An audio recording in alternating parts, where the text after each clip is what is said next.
প্রিয় দেশবাসী, আসসালামু আলাইকুম। আমি আছি মোহাম্মদ সাব্বির হোসেন। ত্রয়োদশ জাতীয় সংসদ নির্বাচন, জাতীয়তাবাদী দল বিএনপি মনোনীত প্রার্থী আলহাজ সাদিক রিয়াজ পিনাক চৌধুরী ভাই। জনগণের ভালোবাসায় এগিয়ে চলা আলহাজ সাদিক রিয়াজ পিনাক চৌধুরী ভাই দিনাজপুর 2 আসনে বিরল ও বোচাগঞ্জ।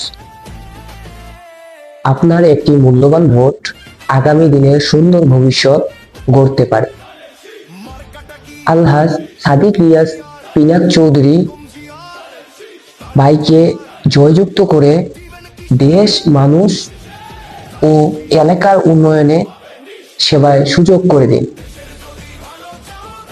আমি আমার মূল্যবান ভোটটি বিএনপির মনোনীত প্রার্থী আলহাজ সাদিক রিয়াজ চৌধুরী পিনাক ভাইকে ধানের শীষ প্রতীকে দিচ্ছি। আপনারা দিচ্ছেন তো? আমরা ভোট দিব কিসে? অবশ্যই ধানের শীষে। ভোট দিব কিসে? অবশ্যই ধানের শীষে। আর আপনার জেলা থেকে মনোনীত প্রার্থী কে অবশ্যই কমেন্ট বক্সে জানিয়ে দিবেন। সকলকে ধন্যবাদ। আসসালামু আলাইকুম।